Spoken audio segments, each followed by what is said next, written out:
Идите нахуй все. То есть здравствуйте, я хотел сказать. Привет, меня зовут Алексей, и я очень сильно люблю компанию JBL. Компания делает просто великолепные наушники с шикарным звуком, качеством материалов, и в целом в них очень мало минусов. И вот недавно я тоже решил обновить свои наушники для стримов, в целом вообще для компьютера. Вообще я считаю, что наушники у стримера,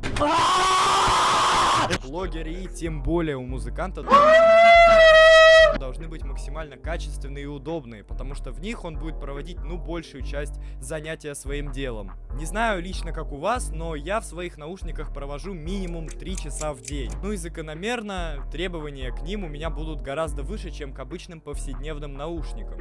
И требования не только в плане звука или шумоизоляции, а еще в плане качества исполнения этих наушников, потому что материалы очень сильно важны. Итак, почему же я выбрал именно эти наушники? Давайте разбираться.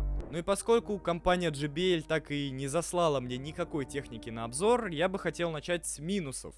И даже несмотря на то, что наушники стоят не так дорого, они ощущаются как полноценно целостный объект, но все-таки на оголовье у наушников имеется небольшой стык, как и на прошлых моделях. И я как человек, который минимум 4... Да, блять, ёбаный микрофон. И я как человек, который минимум 4 года носит наушники компании JBL, могу сказать, что через год носки этот стык может превратиться вот в такую историю.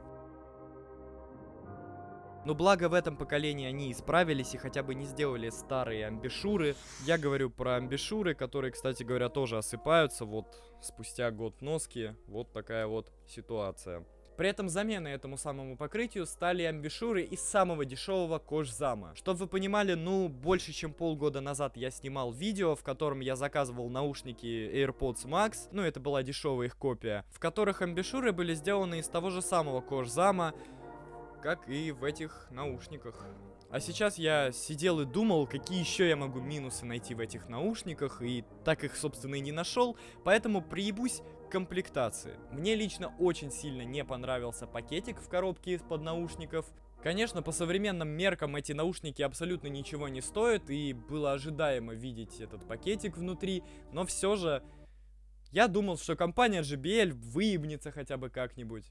И в целом выделиться из толпы у них как-то получилось, ибо если изолироваться от качества самого пакетика, очень даже эффектно. А еще на эти наушники очень сильно завышают цены онлайн-магазины техники по типу CityLink, DNS и так далее. У меня же получилось взять эти наушники практически в 2 раза дешевле, чем их цена в DNS, за 5000 рублей. А из плюсов наушников могу отметить наличие разъема Type-C, которого не было в прошлых моделях. И на самом деле я считаю это очень серьезным прорывом для компании JBL, потому что все свое время, сколько я использовал наушники и другую технику, они всегда были на micro-USB, что меня очень сильно раздражало. Ибо на моем рабочем столе вся техника заряжается через Type-C, а тут, простите меня, мне приходится доставать отдельный провод под наушники. А вот как часто приходится его доставать, это уже вопрос автономности, и это тоже отдельный плюс наушников. Я купил эти наушники чуть больше, чем 2 недели назад, и ни разу их до сих пор не заряжал. При этом каждый день я пользовался ими минимум по 1,5 часа. Ну и лично для меня, как для стримера, блогера и так далее, это очень важная вещь, потому что неприятно, когда наушники садятся во время стрима, а на прошлых моделях такое было очень часто. Мне еще очень понравилась комплектация наушников, какая бы она там ни была выебонистая, какие бы у нее не были проблемы с материалами, а сделана действительно качественно и красиво. Мне очень нравятся макулатурки от JBL, потому что они сделаны как-то гармонично, и я порой обращаю на них гораздо больше внимания, чем на сам продукт. Да и вообще коробка показывает статусность продукта, но вот эту хуйню... Нахуй объективно.